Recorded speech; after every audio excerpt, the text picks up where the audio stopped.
From the Cronkite Studios in downtown Phoenix, this is Cronkite News.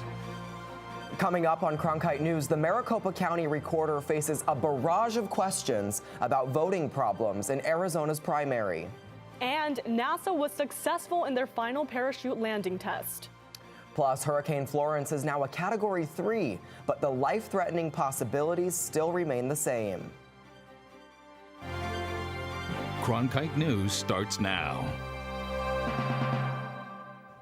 Good evening and welcome to Cronkite News on Arizona PBS. I'm Jennifer Alvarez. And I'm Bryce Newberry. Thank you for joining us. Polling places not set up, delays in opening, just some of the problems voters experienced in last month's primary election. Today, Maricopa County Recorder Adrian Fontes spoke about those issues, and Alexa Avila joins us with his next steps before the general election.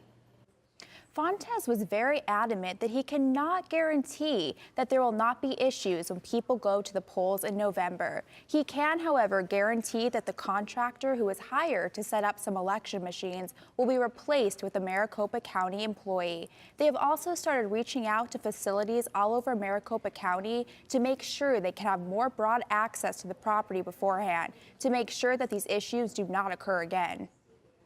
Number one, we're not going to use that contractor in November. So the problem of the contractor has been solved insofar as that's concerned. All right. Number two, we are going to be using as many resources as we can from other departments in the county as well. Locations failed to open on time back on August 28th. The check-in equipment used to verify voters' identity had not been set up, and this left some voters unable to secure ballots for hours. A request was made to keep the polls open longer to accommodate voters, but the Maricopa County Board of Supervisors refused to make that request. Fontes says his office's legal team will take on any challenges brought by the candidates. I don't get to decide who sues me or if they sue the county. I hope that folks will be able to take a sober look after we've got all of this information put together about whether or not this is something that is actionable against the county or other parties or actionable at all. Fontes also says there will be voting centers open in November as well, where anyone, regardless of precinct, can vote. In the broadcast center, Alexa Avila, Cronkite News.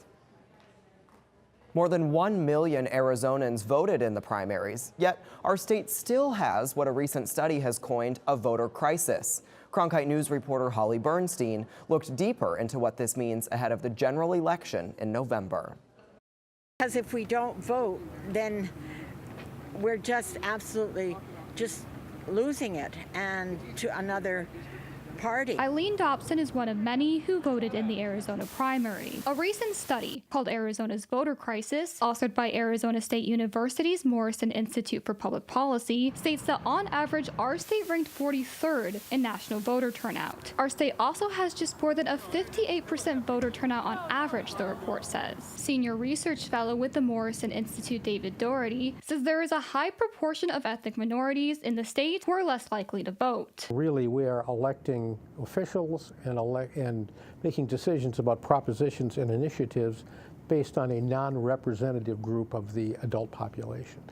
That group who votes is significantly older, better educated, more affluent, and whiter.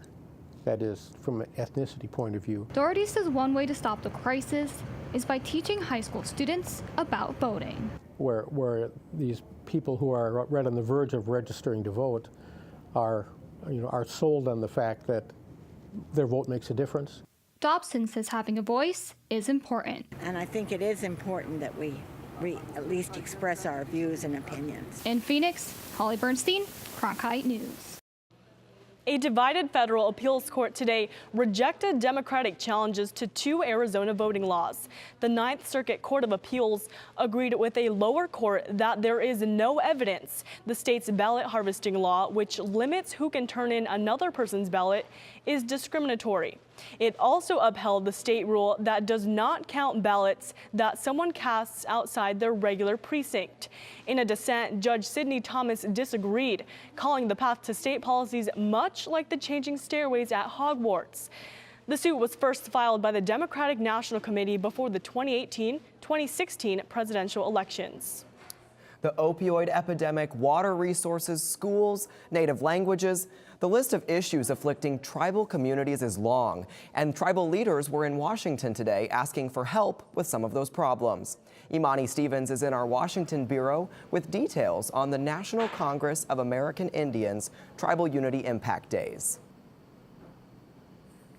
Tribal leaders came from across the country to meet with and in some cases challenge their elected officials about problems facing Native Americans. And the Arizona officials I spoke with agreed that there are many challenges in Indian country. Representative Ruben Gallego was one of the many speakers who recited a list of issues. What we want to see for our tribal countries are affordable health care, safe roads and bridges, well-funded schools, and a justice system that works for everyone, including the vulnerable and the marginalized. But education was a major topic for Arizona lawmakers. Representative David Schweiker said the problems facing tribal schools are appalling and unacceptable. We have to come up with a way to either find how do we get teachers who are willing to stay in the bottom of the Grand Canyon for more than a couple months, or we need to get the education side at BIA to be willing to enter this century of technology. Gila River Indian Community Governor Stephen Rowe Lewis says it all comes back to funding or a lack of it. There's been a scarcity of funds for education, whether at the state level or at the federal level as well. Lewis says his tribe is working to make things better, but it's important that elected officials know that there are still challenges. We're building a state-of-the-art school on the west end of our reservation right now, and so we have funding in an interior package right now that is going before the Senate. So Schweiker says that when it comes to problems like a lack of qualified teachers in tribal schools, maybe it's time for new approaches. But maybe the way we've been approaching it, it's time for a technology revolution. Lewis said that it's important for members of Congress to hear firsthand about the problems that tribal citizens have to deal with day in and day out. that's why it's so important that tribal leaders weigh in on these impact days when you have access to senators and congressmen. They're the ones that directly make those decisions.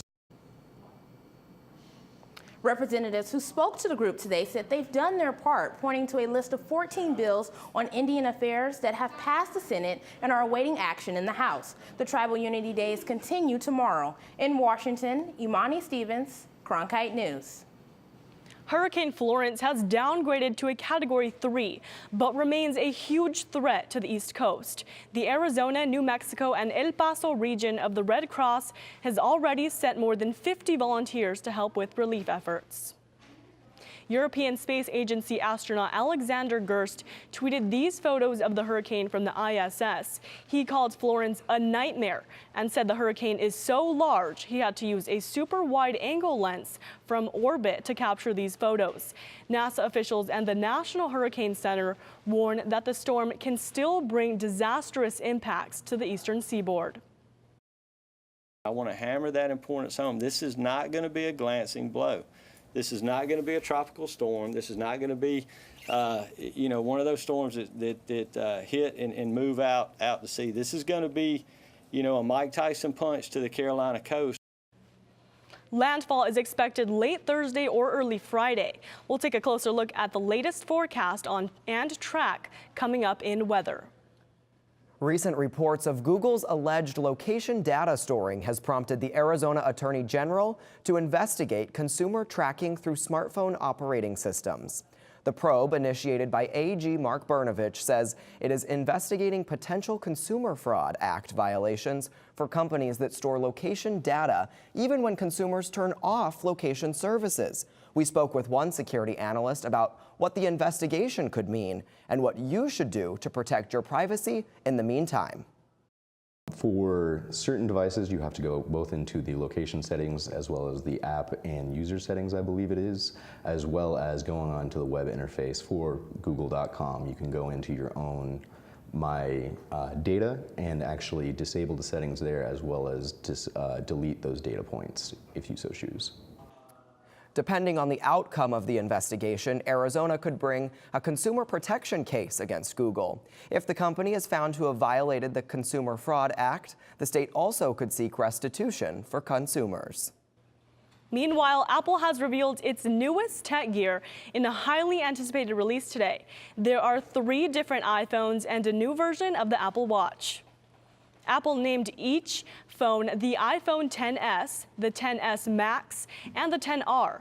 Apple says each phone has new cameras, Retina displays, and more durable glass. But it all comes with a cost. The Max will sell for about $1,100. Not everyone can make it into a classroom to finish their degree. And coming up on Cronkite News, the opportunity to finish a degree in the comfort of your own home is on the rise. Plus, wider sidewalks, new shade trees, and cutting back traffic lanes. Details on the plans to make downtown Phoenix more walkable. Join Emmy Award-winning CNN anchor Anderson Cooper as he receives the 2018 Walter Cronkite Award for Excellence in Journalism. Attracting industry leaders from the media, politics, business, and education. The award luncheon is the Cronkite School's signature fundraising event. Tickets for the luncheon ceremony on Wednesday, October 17th at the Sheraton Grand in Phoenix are available for sale at cronkite.asu.edu/luncheon or call 602-496-0482. I'm Judy Woodruff, anchor and managing editor of the PBS NewsHour. The journalists of tomorrow face a fast-changing media landscape, but quality news remains vitally important to our communities, our country, and our world.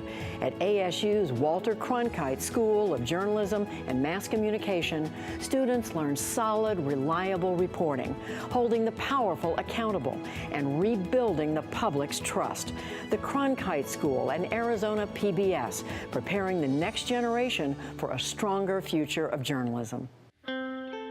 As journalists at Cronkite News, we report on stories that matter to you by focusing on the local impact.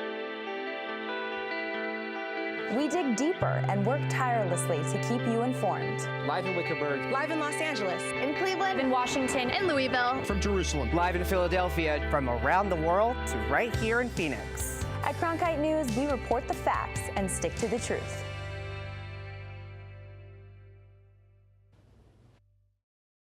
Choosing to pursue an online education over a traditional classroom education. I went to Tempe to talk to one student who depends on online classes for her degree. Have fun with it. Not serious. Not too serious. There we go. Whew. Somebody's got to go do some leg days. Add leg days to the busy schedule Emily Vance already has. One step that way. I don't want to look like you have a cactus coming out of your head. Thank you. Vance owns her own photography business and works full-time. Mr. Fox, do you want to come help me take a picture?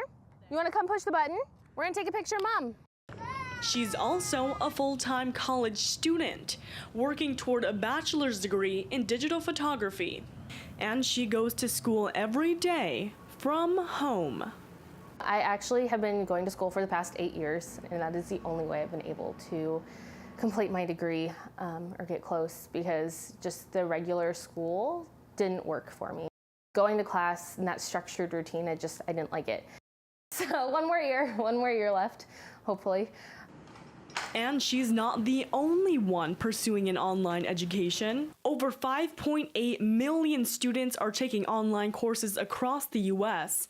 And at Arizona State University's online program, there's been a 60% increase of online enrollment since the 2016 school year. When you're studying online, you're learning to interact and engage with people at a distance that will serve you in your lifelong career forever. Vance believes the flexibility and accessibility of online classes serve her perfectly as well. It's the only way I can finish my degree, because just with my crazy work schedule, I can't have a normal class schedule. And for those thinking about starting an online degree, Vance says to just take it one step at a time. So just take one class. You don't need to go full time. It's not a race, especially if you have a career or kids or just a busy life. It's okay to take 8 years to go to school. And she can't wait to finally earn that degree. So now that I can see that the end is in sight, now I'm like, okay, we're gonna do this. Let's just max out however many credits I can take per semester and get it done, because I'm ready. There are over 150 degree programs, both graduate and undergraduate, offered at ASU Online. And with an influx of on-campus students in downtown Phoenix, the city is following a national trend in making the area more friendly to pedestrians. As Charisma Sandoval reports, one Valley community says improvements to sidewalks and storefronts are building community and the local economy. Drivers rule the road, except for a few blocks along 1st Street in downtown Phoenix. The city widened sidewalks, planted 125 shade trees, and the street narrowed to one lane between McKinley and Moreland Street. Neighborhood leader Vermone Pierre said residents now have the space to talk to each other without the interference of heavy traffic. We have sidewalks and benches and other places that we can participate in and invest in, and I just encourage us to continue to tell that story, to continue to build a downtown community that we love so much. City officials hope business storefronts catch the eye of customers walking by. A study by George Washington University found places with high levels of walkability see an increase in revenue and spending. CAMEO Wilson says that's the reason she just opened a walk-up window on 1st Street, where she sells smoothies and fruit bowls. It's really convenient for people to just be walking down the street on this nice new sidewalk with tons of new parking. Improvements have attracted more businesses and a steady flow of customers, says Jim McPherson, a member of the local neighborhood association. You now have spaces that are now filling in. There's an increased interest, like this building here, of coming in the community. Pierre believes this project helps the Roosevelt community. This is a community that's creative, that's inclusive, and that's connected. Phoenix is joining cities like Detroit and Los Angeles in the top tier of metros, claiming the changes are enhancing pedestrian life and boosting economies. In Phoenix, Charisma Sandoval, Cronkite News. Deputy City Manager Mario Peniagua said they are considering 3 other projects like the 1st Street improvements in Central and North Phoenix. Arizona is no stranger to NASA testing. And this morning, some special spacecraft parachutes were deployed in Yuma. Coming up on Cronkite News, details on the desert touchdown and hopes of sending another mission to the moon. The first day of fall is only 10 days away, but it may be a little bit longer before we start feeling the effects of fall here in the valley. I'll tell you just how hot we're going to get this week coming up. I'm Ted Simons, host and managing editor of Arizona Horizon. The 2018 election season has arrived. Join us for primary and general election debates.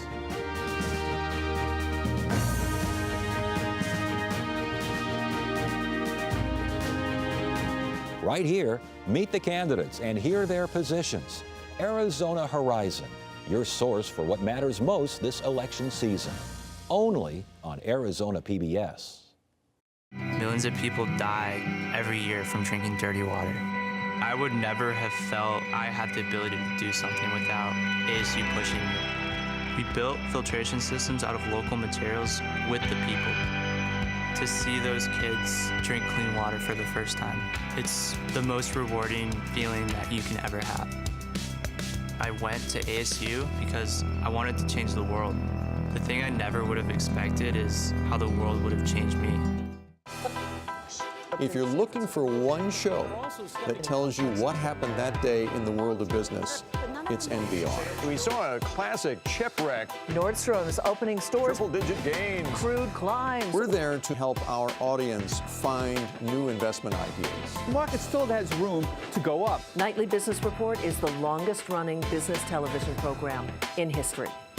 Weeknights at 10:30 on Arizona PBS.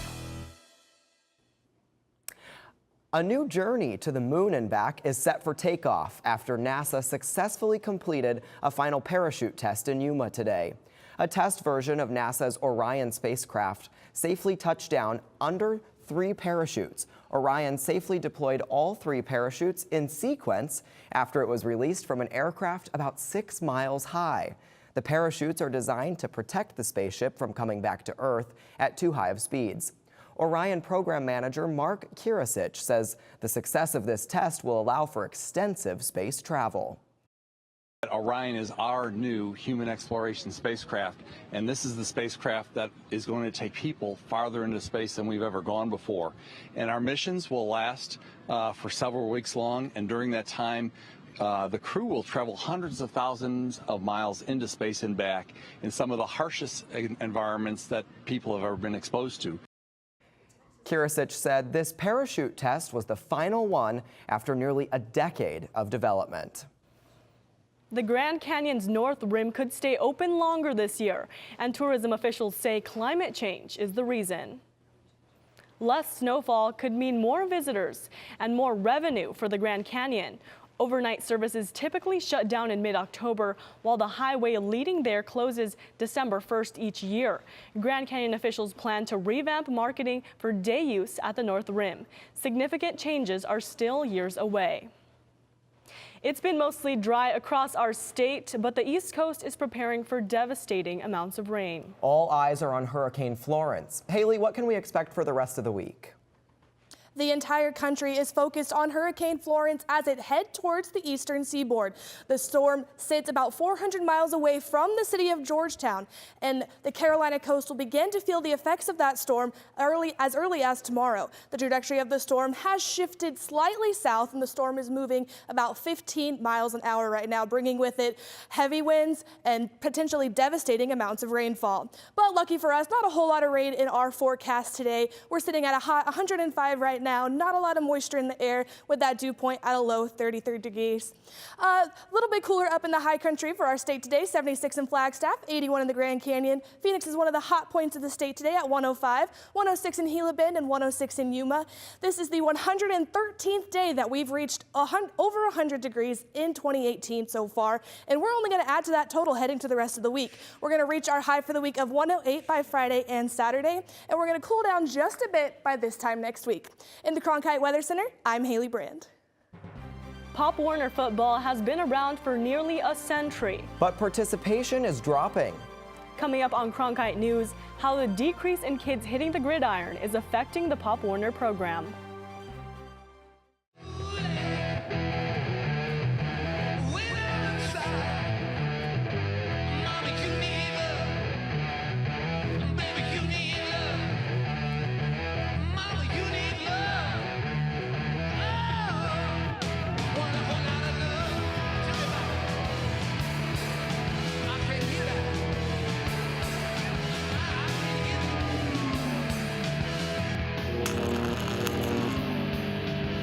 I'm Matt Berry, ESPN Sports Center anchor and graduate of ASU's Walter Cronkite School of Journalism and Mass Communication. With its bachelor's and master's degrees in sports journalism, the Cronkite School is preparing the next generation of sports journalists to tell stories that matter, stories that excite, inspire, and inform. Cronkite immerses students in covering sports at all levels in one of the country's top sports markets. It's this hands-on experience under the guidance of award-winning sports media veterans that shape the top journalists of tomorrow.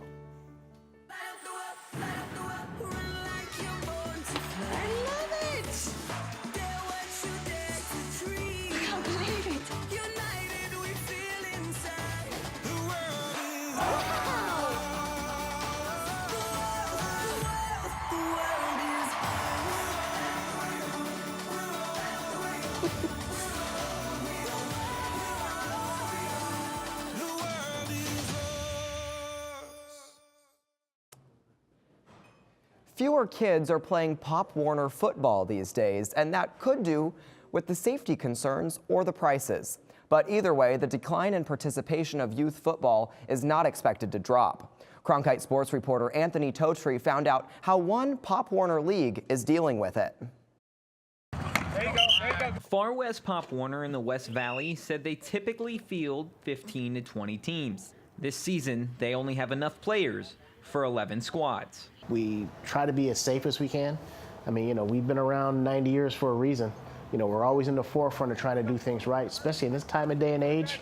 Our sport is under fire. According to the Sports and Industry Fitness Association, there's been a nearly 5% drop year over year nationwide in the number of kids ages 6 to 17 playing tackle football. Less participants means less money coming in, which makes it difficult to pay for all the necessary aspects of youth football. Fields cost a ton of money. They're very expensive, and if you have them at night, you're paying for not just the fee of the field, but now you're paying for the lights of the field as well. For years, Far West Pop Warner has rented out 2 full fields here outside State Farm Stadium for both practices and games. However, this is the first season that they will only use these fields for practices, and that's because the rental price is equivalent to registration for roughly 30 to 40 kids. Those youth fields were costing us upwards of $10,000 every year.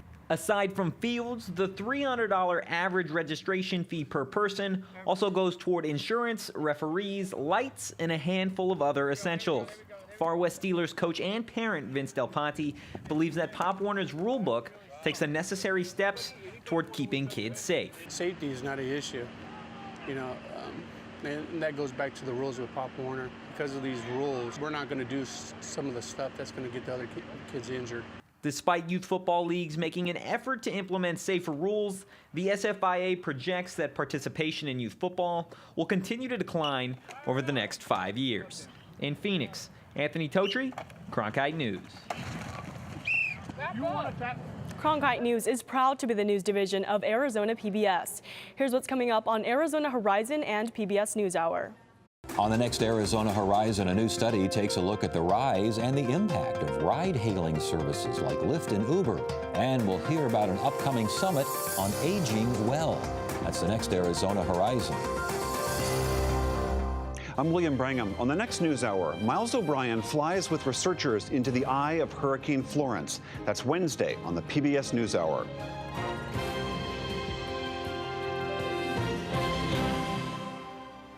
That's it for Cronkite News tonight. Thanks for joining us. For top Arizona stories anytime, go to cronkitenews.azpbs.org.